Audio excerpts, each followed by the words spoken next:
A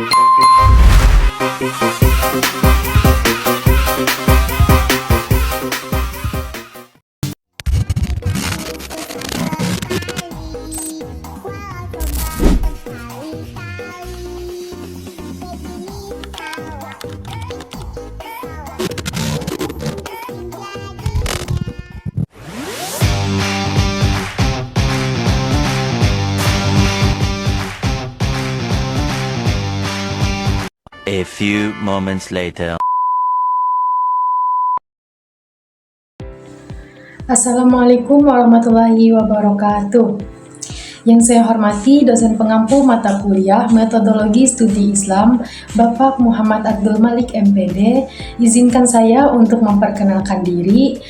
Perkenalkan, saya atas nama Norheni Aulia, NIM 2311110002, Program Studi Pendidikan Agama Islam Fakultas Tarbiyah dan Ilmu Keguruan semester 3. Tujuan pembuatan video ini adalah untuk memenuhi salah satu tugas UAS saya, yaitu menjelaskan tentang apa saja yang saya pahami dan saya ketahui terkait dengan mata kuliah Metodologi Studi Islam. Jadi langsung saja kita masuk pada pertanyaan yang pertama. Apa yang saya ketahui tentang poligami dan apakah saya menyetujui dilakukannya poligami? Yang pertama yang saya ketahui dulu terkait dengan poligami. Jadi poligami itu berasal dari bahasa Yunani, yaitu apolus yang berarti banyak dan gamos yang berarti pasangan. Jadi secara istilah poligami itu dapat diartikan sebagai kondisi di mana seorang suami memiliki istri lebih dari satu, bisa saja 2, 3, bahkan 4. Nah, sedangkan dalam bahasa Arab, poligami itu berasal dari kata ta'addud az-zaujat yang berarti berbilang istri. Maksudnya adalah di mana sebuah perkawinan yang seorang laki-laki memiliki pasangan lebih dari satu. Nah, poligami itu sendiri di dalam Islam itu diperbolehkan, akan tetapi ada beberapa hal yang harus diperhatikan. Adapun ayat yang memperbolehkan dilakukannya poligami terdapat dalam Quran Surah Al-Isra ayat 3, yang kandungan isi dari ayat tersebut adalah menjelaskan bahwasanya ketika seorang suami ingin melakukan poligami, ada beberapa hal yang harus ia perhatikan, seperti kemampuannya dalam berlaku adil dengan pasangannya. Dan poligami juga hanya dapat dilakukan sebanyak 4 istri. Nah, bicara tentang adil, adapun syarat-syarat yang harus dilakukan ketika seorang suami ingin melakukan poligami itu yang pertama adalah harus bisa berlaku adil. Maksud adil di sini bukan berarti adil dalam membagi cintanya, akan tetapi adil di dalam memberikan nafkah, baik itu nafkah finansial maupun nafkah material, di mana ketika seorang suami ingin melakukan poligami, maka ia harus mampu berlaku adil kepada istrinya, baik istri yang pertama, kedua, ketiga, bahkan istri yang keempat. Ketika seorang suami memberikan keadilan kepada seorang istrinya, maka bolehlah ia melakukan poligami. Akan tetapi ketika seorang suami itu tidak mampu berlaku adil ataupun memiliki keuangan yang cukup tapi ingin berpoligami, maka itu bisa saja ia mendapatkan dosa besar, karena sesungguhnya ketika seorang ingin melakukan poligami, hal utama yang diperhatikan adalah bagaimana ia bisa berlaku adil kepada seorang istrinya. Nah, poligami itu sendiri dapat dilakukan dengan berbagai alasan. Yang pertama, pastinya sudah harus mendapatkan perizinan dari istri. Yang kedua, seorang suami yang ingin melakukan poligami itu ada beberapa maksudnya, seperti misalkan istri yang pertama mandul sehingga tidak dapat melahirkan, jadi seorang suami boleh melakukan poligami. Dan masih banyak lagi alasan lain yang memperbolehkan seorang suami melakukan poligami asal sesuai dengan syariat-syariat Islam. Nah, pendapat saya sendiri, apakah saya menyetujui seorang suami melakukan poligami? Menurut saya pribadi, saya tidak menyetujui seorang suami untuk melakukan poligami, apalagi itu suami saya sendiri nantinya.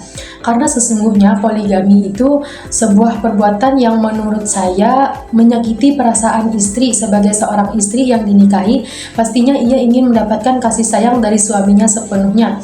Nah, untuk beberapa alasan-alasan mengapa suami ingin melakukan poligami itu masih bisa dicari solusi jalan keluarnya. Seperti yang pertama, misalkan istrinya mandul, lalu suami ingin melakukan poligami. Zaman sekarang itu zaman yang sudah modern, di mana suami istri maksudnya ketika ingin mempunyai anak, maka ia dapat melakukan berbagai alternatif lain seperti contohnya mengadopsi anak, bahkan bisa saja jalur bayi tabung. Terus untuk yang kedua, seorang suami ingin melakukan poligami dengan alasan istri yang pertama tidak cantik dan lain sebagainya.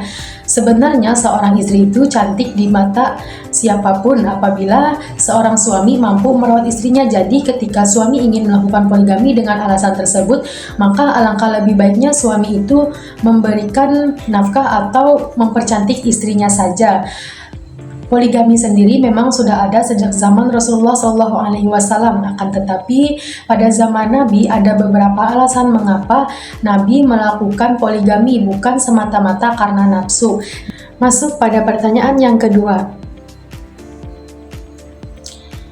Jadi kita akan membahas tentang fundamentalisme terlebih dahulu.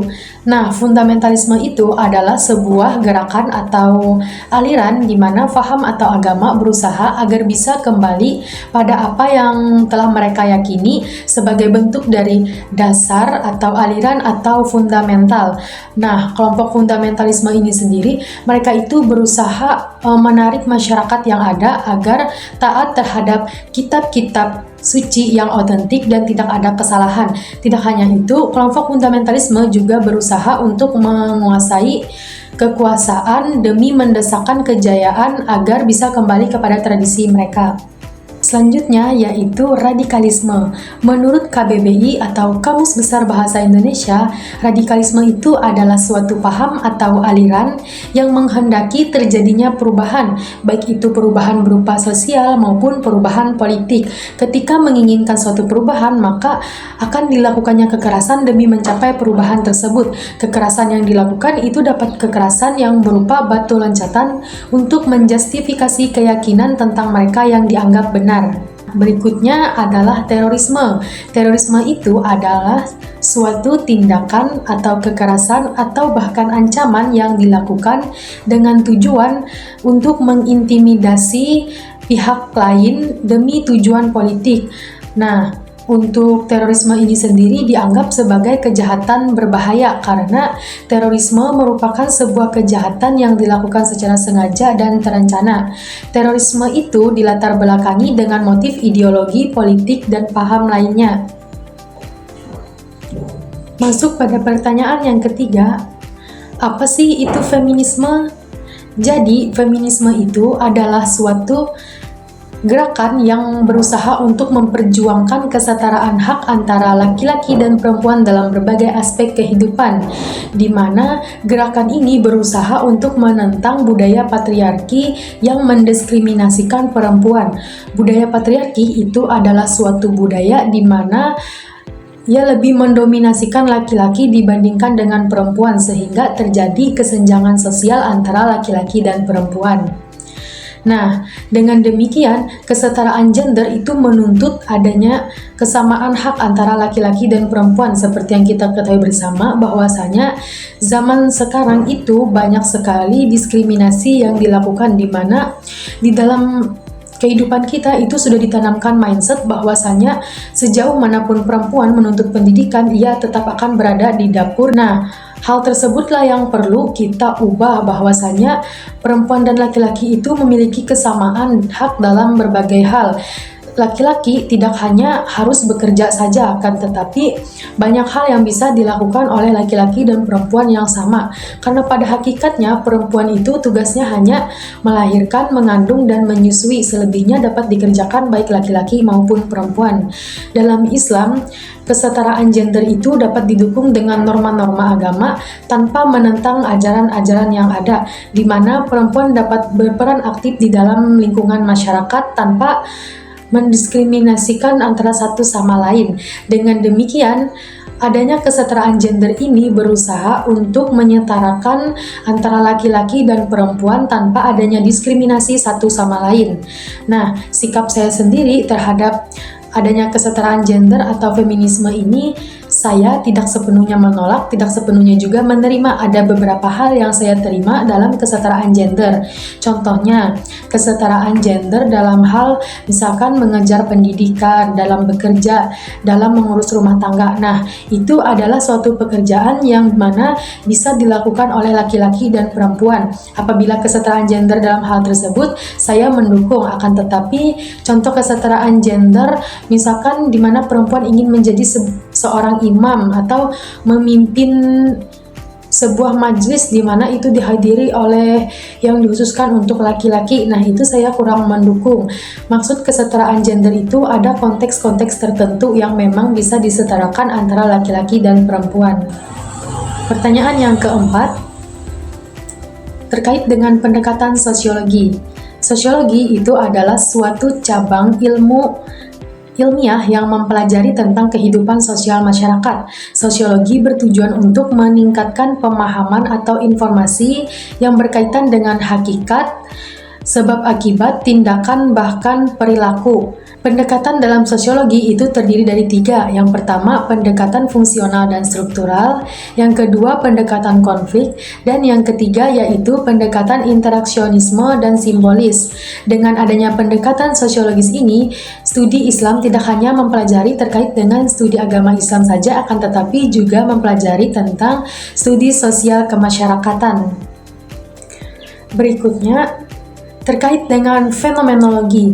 Jadi, fenomenologi itu adalah suatu pendekatan berupa pemahaman terkait dengan pengalaman seseorang secara subjektif dan mendalam tanpa adanya penilaian atau prasangka terdahulu. Nah, fenomenologi ini, metode yang sering digunakan adalah mengeksplor berbagai pengalaman keragaman budaya atau umat beragama Islam, baik itu dalam hal beribadah, pengalaman mistis, bahkan interaksi sosial tanpa adanya ajaran atau doktrin tertentu. Dengan adanya fenomenologi ini, jadi memudahkan para peneliti untuk dapat melihat terkait dengan budaya, konteks sosial, bahkan pandangan hidup umat Islam dalam memaknai ajaran agama mereka. Pertanyaan yang keenam yaitu antropologi. Jadi, antropologi itu berasal dari bahasa Yunani yaitu anthropos yang berarti manusia dan logos yang berarti pengetahuan. Secara istilah, antropologi adalah pendekatan yang berarti pemahaman terkait dengan manusia. Menurut KBBI atau Kamus Besar Bahasa Indonesia, antropologi adalah pendekatan yang berkaitan dengan pemahaman manusia secara keseluruhan, baik itu dari perilaku, adat istiadat, asal-usul, dan lain sebagainya. Nah, pendekatan antropologi dalam studi Islam ini bertujuan untuk memahami berbagai fenomena keagamaan melalui praktik-praktik keagamaan yang ada. Masuk pada pertanyaan yang ketujuh atau pertanyaan yang terakhir terkait dengan pendekatan psikologis. Jika bicara tentang psikologis, pastinya berkaitan dengan kondisi fisik dan kejiwaan dari seseorang.